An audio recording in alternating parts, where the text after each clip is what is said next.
नमस्कार आपण मानक समस्त आम चैनल को अनेक अनेक स्वागत। आज वीडियो में आपण मान सहित मैगी गोटे बहुत ही बढ़िया रेसिपी शेयर करी जोटा बनैबा बहुत ही इजी और खाइबा बहुत ही टेस्टी लगे।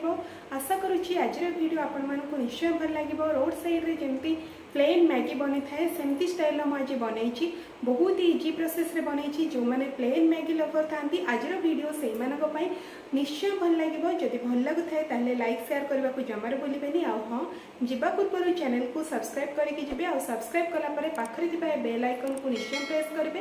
ताद्वारा जहाँ भी नुआ नुआ वीडियो अपलोड करी तार नोटिफिकेशन आपको पाखे पहुँची पार। ताले डेरी न करके चलतु आज रेसिपी स्टार्ट कर। ए मैगी बनैबा मुझे पैन गरम कलापर से 2.5 ग्लास पाखापाखि पानी नहीं जाऊँगी। पानी सब एबे फुटी आसिलानी देखंतु। पानी फुटिला परे सेथरे म 1 चम्मच रिफाइंड तेल ऐड करूची। एबे इथरे आमे मैगी सब ऐड करनबा।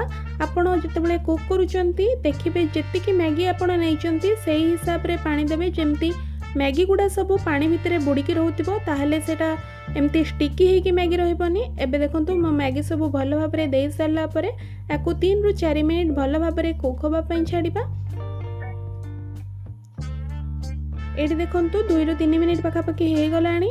आ मु चेक करूची मैगी को पूरा सिझेबेनी। देखिबे जेमती पूरा 80% पाखापाखि सिझी आसिला परे याकू आमे छाणी नबा।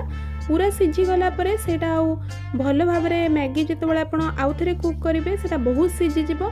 तेणु पाखापाखि 80% सिझिला परे आमे याकू गोटे स्टेनर साहाय्य भलो भाबरे छाणी नबा। एटी छाणी सारला परे देखंतु म एथिरे नॉर्मल वाटर गोटे ग्लास दे दोउची जहाद्वारा यहाँ आउ स्टिकी होकर रही। आपको एमती खेलैकी पवन टिके हल्का सुखे नबा। एबे आउ गोटे पैन गरम करके एथिरे मु 2 चम्मच तेल दे दूची। तेल हल्का गरम होला परे एथिरे हाफ चम्मच हळदी आउ हाफ चम्मच काश्मीर लंका गुंड दे दूची। आपण ए जगह रे जदि स्पाइसी अधिक चाहतांती ताले लंका गुंड मध्ये ऐड करि पारबे। ताकू हल्का भाजी नेला परे एथिरे आमे जो मैगी आमे छाणी के रखिथिले बॉईल करके रखिथिले ताको ऐड करनौची। ए स्टाइल थरे मैगी बनांतु देखिबे बहुत ही बढ़िया बनिबो। जदि आपण रोड साइड रे केबे खाइथिबे एमती प्लेन मैगी तो बहुत ही बढ़िया लगे खाइबा को। एमती गरम गरम टेस्टी टेस्टी मैगी याकू आपण घरे एमती बनै पारिबे बहुत ही बढ़िया बनिबो। एकदम मार्केट रे जेमती मिलुची सेमती स्टाइल रे ही बनिबो। मैगी को 2-3 मिनिट कुक कला परे एबे एथिरे मु टेस्ट मेकर ऐड करनौची। जो मैगी मसला को मु आगरु पैकेट रु सब खोलिकी रखी देइथिली। एबे गोटे पिंच मु लुण ऐड करनौची। लुण आपण देखिकी ऐड करिवे काहेकि ना मैगी रे जो मसला थाए सेथिरे मध्ये लुण ऐड हेकी थाए तो अधिक लुणी हे जिबार संभावना अछि। एबे 2 रु 3 मिनिट याकू भलो भाबरे कुक करनेबे। एबे देखंतु हमर जो मैगी अछि पूरा बढ़िया परफेक्ट बनी छी आउ पूरा रेडी हो जाई छी खाइबा पय। मु याकू सर्व करके देखौची आपन को प्लेट को।